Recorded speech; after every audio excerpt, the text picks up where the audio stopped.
I think we're gonna do this. Okay,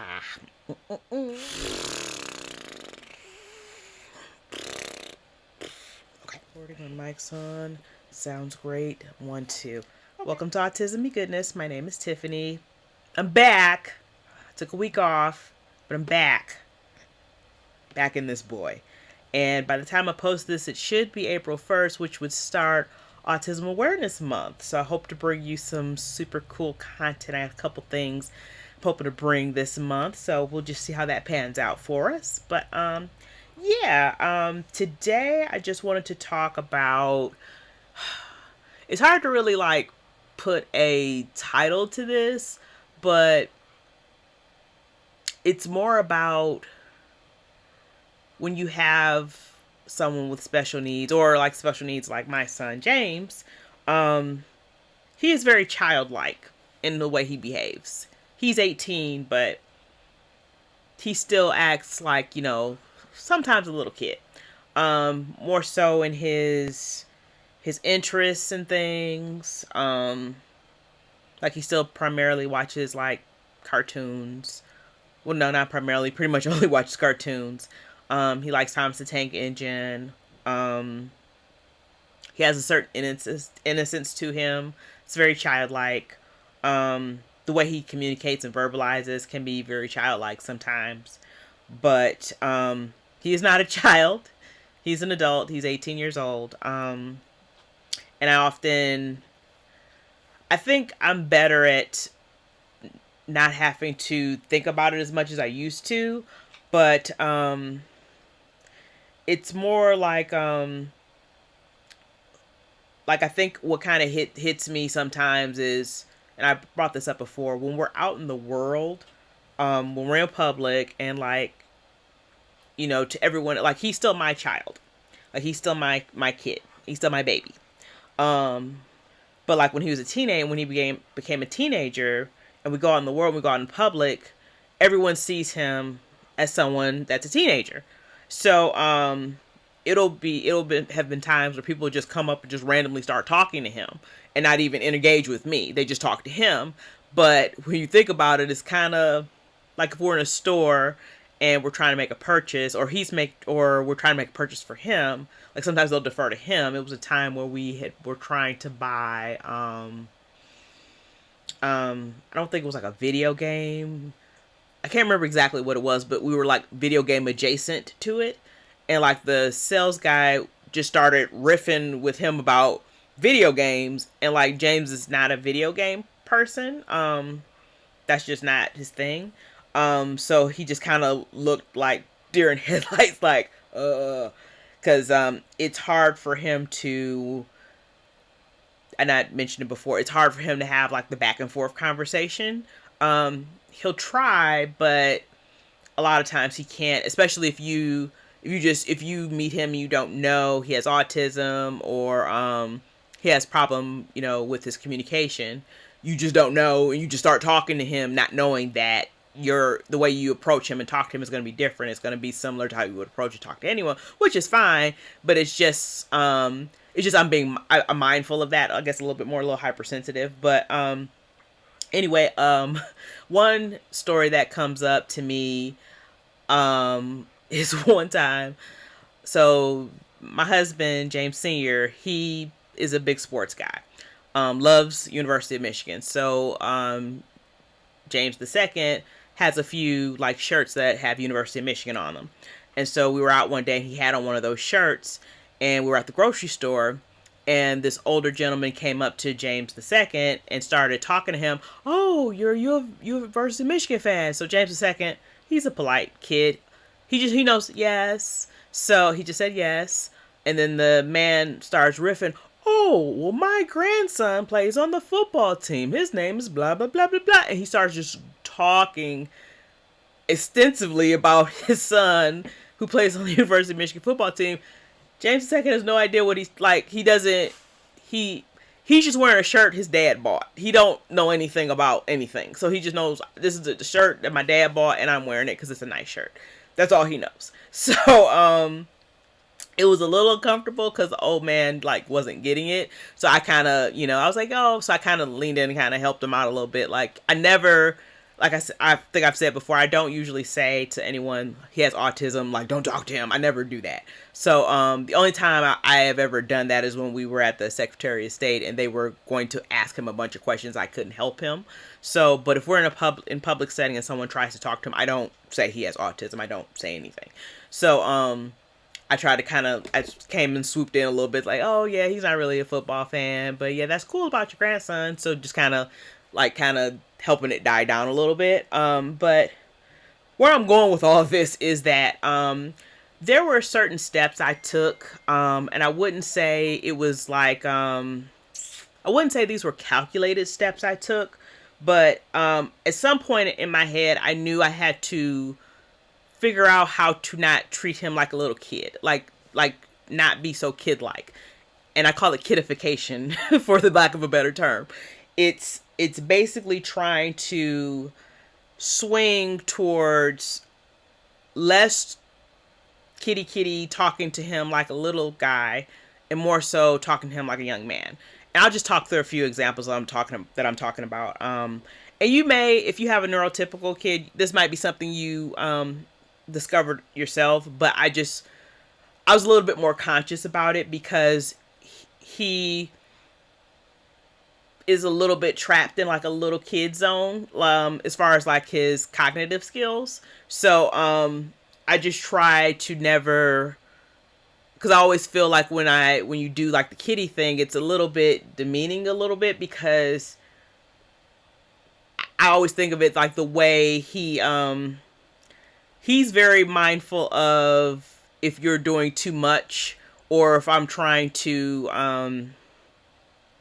and I wouldn't say baby him is the right word, but like if I'm like helping him too much and it's something he knows how to do, he'll say, I can do it. Like, so that's his way of saying, back off, mom, I'm a grown man. So like, just trying to just be mindful of that. But I'll just talk through some things that I went through.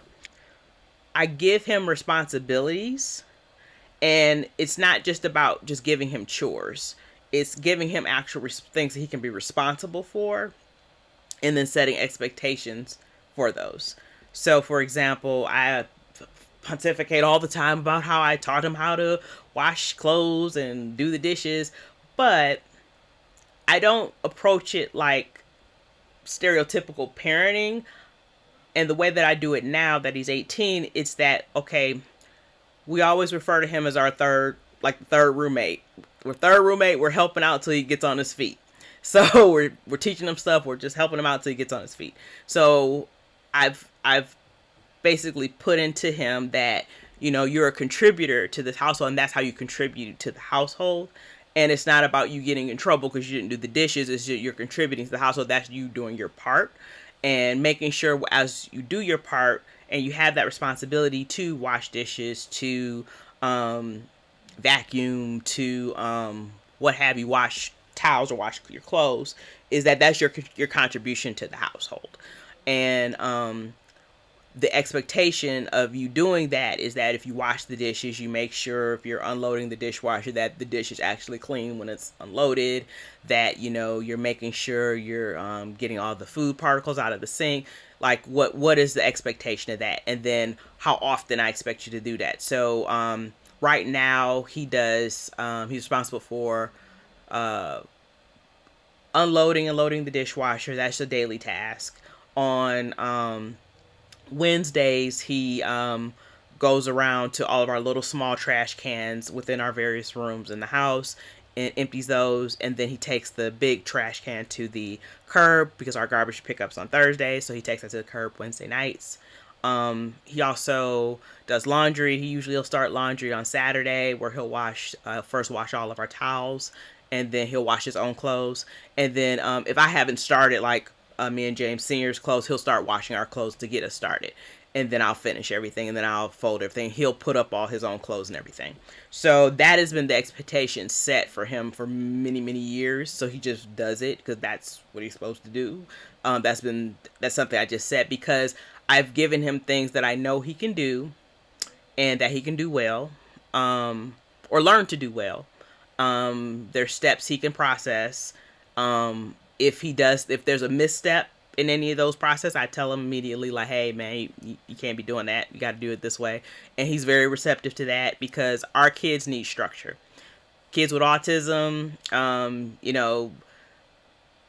they need structure. Like, they're very much the speech therapist we met like way back in the day, she kind of described it as like, they're, say for example, you get spinned around in a chair, and you're dizzy afterwards, after you come out of that, and then somebody's asking you just to do a bunch of things like rapid fire.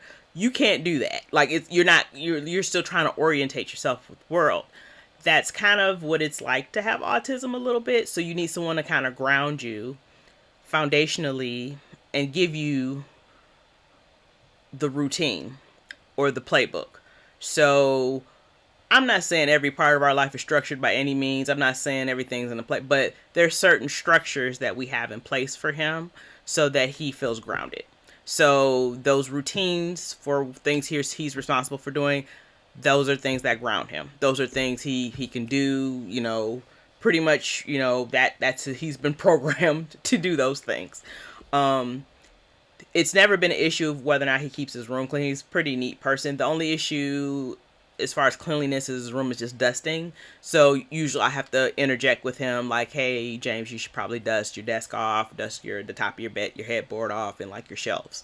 But other than that, he pretty much does everything without me asking. It's been times where I'll say, James, you need to take out the trash. I already did it, Mom. He doesn't say it quite that snappy, but he'll say, I already did it, Mom. I'm like, oh, excuse me. So, but yeah, I've just been doing this a long time, because another part of it is also having a sense of purpose. We complain, about having to do chores, having to clean up, just as adults in the world, having to work, whatever. But for these kids, like, it's a sense of purpose. You're contributing to something. And I always make sure to praise him on his work.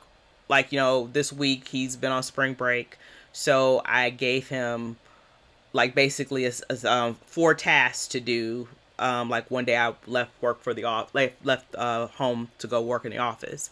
And I gave him 4 things, but the 4 things I gave him are 4 things he already knows how to do. I just told him the order I want him to do them in. And I commended him. I was like, okay, all week, I want you to be on top of the dishes, making sure to if you see dishes in the sink, make sure you clear them out. If you wash them, just make sure you clear them out. Just make sure you're on top of the dishes while you're home, because you're home all day, you're not doing anything. Just make sure you're on top of that. You can start washing the towels on this day. You can, what else I have him do? I think I had him vacuum the upstairs. So I was like, you can vacuum the upstairs. So I know he knows how to do that. Just make sure you do that in the afternoon. I didn't want him to do it first thing in the morning, because he's an early riser, because he would have woke up at 5:30 vacuuming. So I didn't have him do that. But, and then so, I commended him. I called him over and said, can you come here for a minute? Yes, Mom. So I said, I want to tell you, you've done an outstanding job of all your tasks and all your responsibilities this week. You've been outstanding, staying on top of everything. And I want to tell you how great of a job you did. And, he was happy. He had pride in that, because he genuinely wants to do a good job. He wants to make sure he's doing something well. If he's not doing it right, he wants to correct it immediately. And I make sure to praise him and pour back into him, because I don't want him to just be doing stuff because he's like our slave or anything. He's not. He's a contributor to this house. Just like he has chores, I have chores, and James Sr. has chores. So everyone contributes to the household. That's what makes our family complete. Like, everybody does their part. And I want him to feel like he's a contributing adult, even though he's not working yet, but he's still a contributing adult to this household. So long-winded, but that's just kind of how I've just operated, and it helps him with independence. So if there's a situation where I can't do something or I'm not around, he still knows how to do these things. These are like basic human tasks that he should know how to do. And like I said, he's been doing them for a while. So just making sure to teach him the right way to do it, and, following up, making sure he does. And he has that routine. Speaking of routine, structure. So like I said, I don't have everything down to a science, like these full elaborate calendars, but I have some consistency. So I want to say since elementary school, I taught him how to elementary school, because I think late elementary school is when he first got his cell phone. I taught him how to set the alarm on his phone to get up in the morning to be able to start his day. And later, like, around high schoolish, since it was an earlier start, I explained to him, okay, the bus is coming at this time. What time do you want to get up? Because it usually he kind of gets through his whole morning routine pretty quickly, but he wants to have his little downtime to sit on the computer and kind of goof off and play around before he goes to school, which is fine. So I gave him the opportunity to pick what time he wants to get up in order to be up, make his breakfast, because he makes oatmeal for breakfast. He does that himself. Shower, brush his teeth, get all ready, get dressed, and all that, and then have his little downtime, and then be ready to start getting his stuff ready for the bus. So I've had him establish what that time was, had him set his alarm to that, so he gets up and he does all those things. The night before, I've established with him that his routine is you set out all your clothes that you're going to wear for the next day. You have your backpack. You get your snacks ready and have those in your bag. You get your bag all set up so that the only thing you really have to do in the morning is focus on eating breakfast. Well, now we've added the extra thing where he feeds the dogs. He lets the dogs out of their crates and feeds them in the morning. So he does that too. And showering yourself, that like you can just focus on that. You don't have to sit and think about what to wear because you already figured it out the night before. So we've established that routine. And we've established also not only the time he wakes up in the morning, but the time that he needs to stop on the computer and start getting himself together, getting his bag and everything to go stand and wait for the bus, which he just waits for the bus at our door. So we've established that routine. I talked about his routines when, as far as when he comes home. Actually, no, sorry. I talked about more of the actual chores and tasks he does. But when he comes home from school, so the bus drops him off around 2:30. He comes home. The first thing he has to do is, a lot of times, first thing he'll do, if there's dishes in the sink, he'll do the dishes. But after he does that, he has a journal that he writes in, and I've been doing this for many, many years because it's been more of an activity to help him with his writing and help him form sentences and also help him recall the things he did that day. So we have something to talk about between me and him, because honestly, if he doesn't do that, I honestly don't know what he does all day. So I'm in the dark because there's only so many things he can communicate, but him being able to sit and write some things down, I can use those as discussion points to kind of probe him for more information if I want to have a discussion with him about it. So he comes home from school.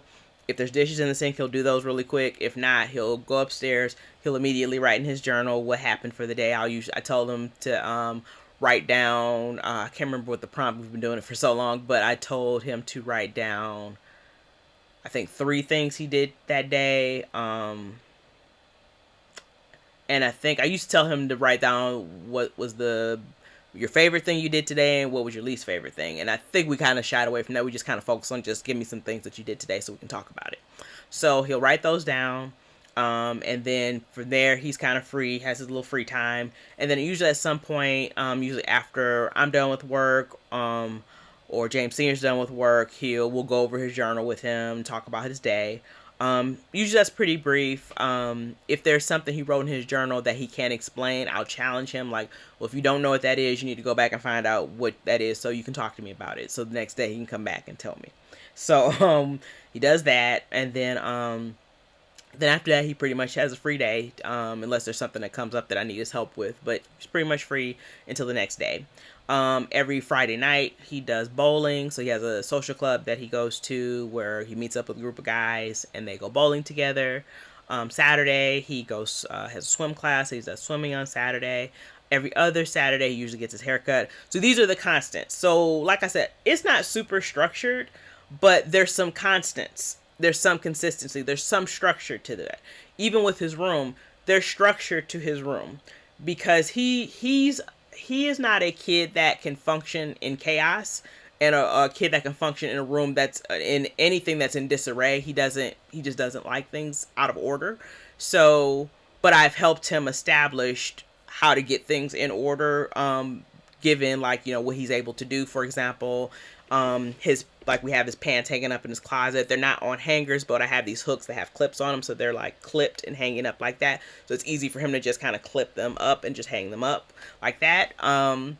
and he has he has like some shirts hanging up, and he has things like in baskets folded up that are also in there, but there's structure to what's in his room. It's still all his stuff and it's still his thing, but there's some structure to what goes where, and so he knows, okay, when I am folding clothes it goes here, when I'm doing this it should go here, or if I'm looking for something I should look here. So it's there's always something to go to. I don't really stay a lot in his room. Like I said, the only time occasionally I'll come in, more so if I'm like, man, you need to dust in here, it's getting dusty. And that's more so because he gets like seasonal allergies, so dust in the air is not really good for him. He'll be sneezing and hocking up stuff, so I don't want him to do that. But that's pretty much, like I said, that is the structure, and that works for him. I think what's important is to understand what works for your child, but know that structure and is important. They respond very well to structure. And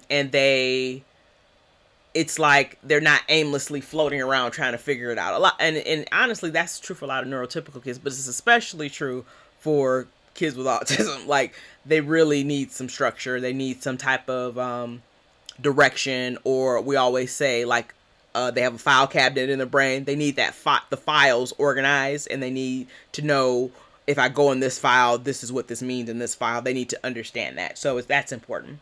Moving on from structure, going back to kidification things. So another thing I kind of did was, as he got older, and it kind of was like, it was a back and forth, is limit the toys. So, and it wasn't about me no longer buying him toys because I just was being mean. James at some point stopped playing with toys, but he just kept asking for them. So, and I noticed that. So what he used to do is and he'll do it occasionally now, but he used to do a lot where he has a very awesome collection, and I'll show you one day, of Thomas the Tank Engine trains. And he would set them up and do his own little videos with the trains, and he'll make his own little movies with the trains. So he would do that often. Doesn't do it quite as much, but as the years went on, he doesn't actually play with toys. Like I said, he's kid-like, but then there's also the adult part of him where he's not playing with toys, but he has interest in things. So I tried to keep it more of like, okay, I understand you love trains and you love Thomas the Train. Like, he loves trains in general, but he also loves Thomas. So you can still collect Thomas. If you want a new Thomas train, we can get it. Like, that'll be part of your collection. That's your thing that you collect. I get that, because you have hundreds of those things. But I'm not buying if you just say, I want, because it was one time he just wanted like a one of those Tonka dump trucks. And I said, James, why do you want a Tonka dump truck? Oh, I don't know. Because he just didn't know what to ask, because all of his references are kid references. So he's assuming, well, I'm a kid and it's Christmas, I'm supposed to ask for toys. So I tried to kind of steer him away from like, well, just because that's what you used to ask for, but you can't really tell me why you want it. Like, you don't really want it, because what will happen is, and what had happened before is, I would buy that Tonka truck and it'll be sitting in the corner collecting dust and never get played with. And I ended up giving it away. So I kind of had to steer him toward like, okay, ask for things that you actually want or are actually interested in, not because it's something you've. So that's where the routine also comes in, is that his brain is wired to the routine of, well, I gotta ask for toys. I've always asked for toys, so I'm just gonna ask for toys. So I kind of tried to just curb that a little bit to focus more on something like, focus on what you're interested in and less of what you did before. Like, just what are you actually interested in? And it actually, the last couple years, he's not even asked for Thomas trains anymore. I think because he kind of got them all, or got pretty much all the ones he wants, but he hasn't even asked for those in a long time. So it's been more of trying to steer him towards like, let's understand what your interests are and focus there, instead of trying to stay in that kid zone, because that's comfort and that's what you know.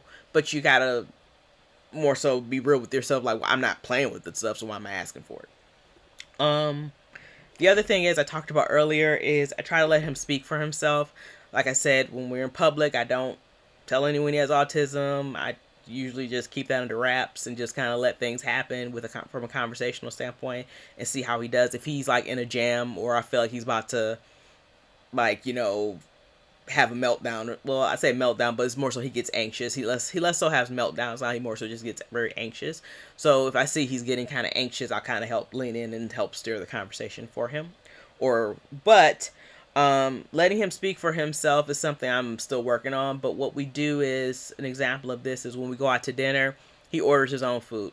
I'll maybe, if it's a restaurant we've never been before and he's looking over if he's looking over the menu and he doesn't see anything he recognizes from like a food standpoint, I'll kind of help him like, oh, okay, well, let's see. And that's rare. He usually will find, usually he knows what chicken is. He knows what pastas are. He knows what mac and cheese is. So usually he'll go in that direction. But if there's a restaurant that's kind of different that it doesn't have his like comfort foods on it, I'll help him like, oh, okay, well, this has this in it. You like this? Do you want this? Yeah, yes. And so I don't order for him. He orders for himself at restaurants. Another thing is I talked about Friday when he goes bowling with his friends. I try to, so the way it's set up, it's a group of guys with autism. They're all young adults and like around his age and some a little bit older. And so the whole idea of it is for them to try to socialize and have fun, and have a nice support system. What I was noticing is that, so of course, most of the guys that come there, their parents bring them. And it was getting to, I was kind of just observing. And so one of the guys would bowl and then he'd, bowl his turn. He'd get a strike and he'd run over to dad. Daddy, look what I did. He's 21.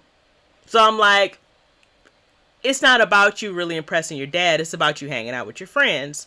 So I kind of started just distancing myself from where I sit with them when they bowl and kind of hang in the back. And I'll just kind of give him, yeah, good job. Like, if he bowls, but I don't want him to keep running back to me to impress me, because it's not about impressing mom or dad. It's about you hanging out with your friends and you having that time with your friends and you kind of going off and doing your thing by yourself. Like, I'm trying to, like, cut the cord. Got it. Because it just didn't feel right with me. Like, you really shouldn't be doing that. And the guy that was doing that with his dad, he's pretty high functioning, but it's like, it gets to be a crutch because your parents are there. But like, if your parents aren't there, you just will be interacting with your friends. And that's the whole point of it, is you're supposed to be interacting with your friends and enjoying your friends, which they do. So I've just been trying to have him like, no, go be with your boys, go hang out. Like, we'll be back here when you're ready to go. So like, just trying to make that distance a little bit. And then I also, when we're preparing the bowl, I have him go up to the counter and get his shoes. I do have to sometimes remind him what his shoe size is, but I try to do that like in the background and then have him go to the counter and ask for his shoes, to rent his shoes. And then if he wants food, I try to make him go and like order his own food. So just trying to do things like that to try to just like kind of just distance. It's hard, really, because you perpetually have, like, yes, he's an adult on paper, but he's still a kind of kid-like. So I'm trying to balance that and like not be a cold bitch of a mom, but like be supportive. But like how you're if you're like around my age and you think about like when you started to become an adult, your relationship with your parents changed. They're still your parents, but just your relationship with your parents changed. I'm just trying to do that, but it's like I still am responsible for him because I am his guardian, like on paper, but I'm trying to just transition our relationship to be something different. So and I have to force it a little bit more because of the position I'm in, if that makes sense. And I don't think a lot of people really think about that, but it's just something that I'm trying to be more mindful of and just make sure I just make that switch. The next thing, this came up maybe a few weeks ago. So a lot of so okay, so James has a cell phone. James has a computer. Um his cell phone is connected to my like cell phone. Like we're like part of like, Apple. You can set up the family and I can, if he wants to order an app, he can order an app, but he has to get approval. Like it comes to me that James wants to order an app. Do you approve? Yes or no? For his Amazon, same setup. He has an Amazon account. It's hooked up to my account. If he wants to order something on Amazon, it has to come. He orders it, but it has to go to me to get approved before it gets submitted. So these are safety measures just to make sure he's not buying up a bunch of stuff, which makes sense. The other thing I have set up on his laptop, because he has a Chromebook laptop, is we're basically connected. Our Google accounts are connected. So for YouTube, when I initially set it up, he has like all the like restrictions on it, like so he doesn't see anything wild on YouTube. But so he came to me one day, "Hey mom." "Oh yeah, what's up, bud?" "You need to take the restriction off." And I was like, "What are you talking about?" I didn't know what context he was talking. I was like, "What are you talking about?" "YouTube, it's the restriction. It needs to come off." And I said, "Oh, okay, why?" I can't. I want that off." I'm like, "Well, why do you want it off, James?"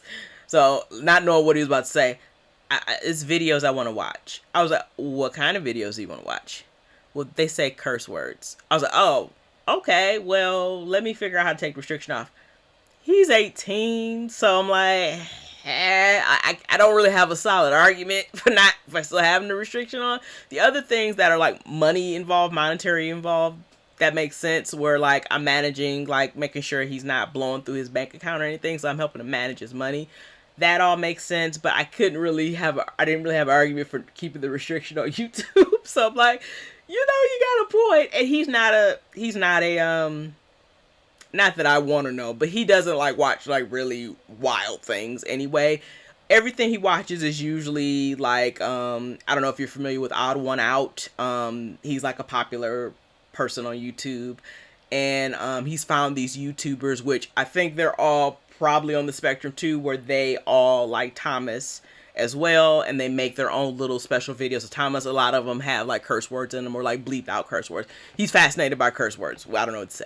So he doesn't really say them, or he doesn't say them at all, but he's just fascinated and he thinks it's funny when people say curse words. So that was a whole like, oh shoot, I can't really say anything about that. I guess I should take that restriction off. So I begrudgingly took that restriction off, but I can still monitor things. So, but it's more so me just, if he sees something that's like wild, like either whether it be sexual or whatever, that I can kind of help explain it to him, like so that he understands things.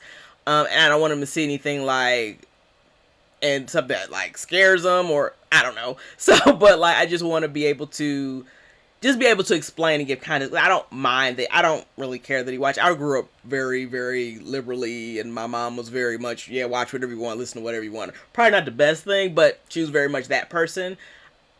I don't really mind him doing that. It's more so just me being able to, if you see something and you don't understand what you're seeing, that you can come to me and say, "Hey mom, what is this? I don't understand." So, and I can help explain what's going on, whether I want to or not. But like, that's my job, to help explain. I'm your guidance through this world, and I'm helping shepherd you through adulthood. So I can explain to you why you see boobs on YouTube or something like that. So yeah. But yeah, that was kind of a funny thing that came up. Another thing is, and this is my last thing here. It's like correcting people who want to baby him, like others, like not like, me or James Sr., but like other people that like try to baby him, like, where they'll be like, it'll be something where, yeah, he can come play with such and such. Well, your kid is 8. No, he can't come play with your 8-year-old. Like, you know what I mean? So it's like, him being kid-like and him being a kid are two separate things. He's still an adult, a young adult, so he can't be like playing with kids. That's weird. So like, and he wouldn't want to James the second would just do anything just to be nice and be agreeable. But honestly, he's not interested in going to play with like kids. Like that's just not an interest because he's 18. So while he'll act kind of kid like, there's a lot of him that's very much young adult ish. Like the way he acts and the way he moves around in the world and the way he his attitude towards things. Whether he can verbalize it or not. Like it's certain things, like for example, when we were like, getting ready for prom or getting ready for his party, I thought he was going to invite certain people because he played basketball with them. But he made it very clear of who he wanted to invite and who he didn't want to invite. And I asked, "Oh, you missed this person, that person." He said, "No, I'm not their friend." I was like, "Oh, okay." So he's, like I said, his input is sometimes higher than his output. So he knows like who, yeah. So he's like, "Oh, that's not just because I play basketball. No, I mean, that's not him saying this, but it's basically like kind of what he was giving, the energy he was giving me when I asked him, "Oh, you didn't invite these people."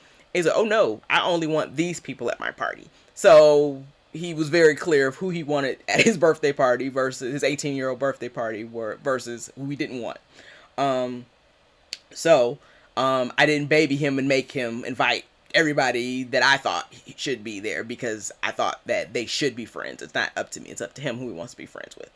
But going back to other people, like kind of babying him, I don't feel I get it quite that much because he's 18, but I feel like it was happening more of where I would see comparisons between how they would treat someone very close in age with him versus him. And it was getting very like, why would you treat this person this way and you treat him this way just because he has autism? Like, you should be treating them like equals. They're equals in age.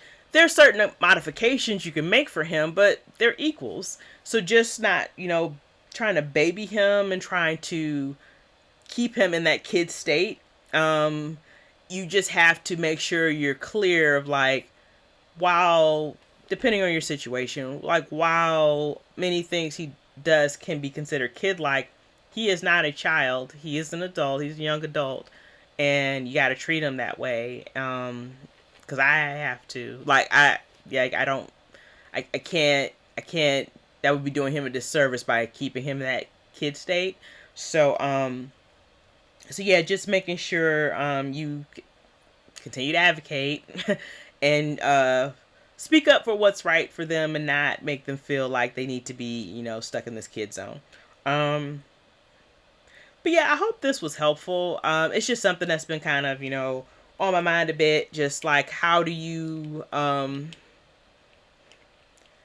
just make that switch when they appear one way, but they're really not that way at all? And you know that they're not that way at all. It's just making sure that everyone else understands what that means. Because if you have a neurotypical kid, you see the progression in them. You see them grow up. But like for me, it's like, while I see him grow up, a lot of him is still the same from when it was from 10 years ago. So a lot of him is the same.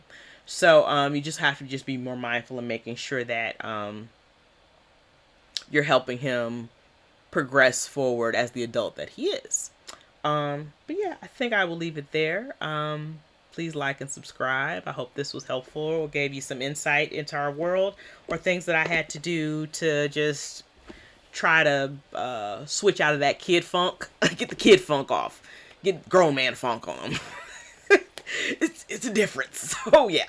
But just making sure I'm understanding, mindful of what I'm doing too, right? Because he's, like I said, he's still my baby, but you have to recognize how your relationship changes with your child as an adult, even though they rely on you heavily still.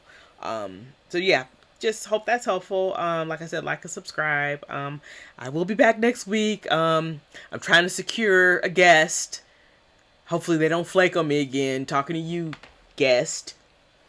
But yeah, I don't know if it'll be next week or the week after, but I will be having a guest appearance by someone. I'm not telling you. No, it's not James the second. But yeah. So yeah, have a great day, and I will see you on the next one. Bye.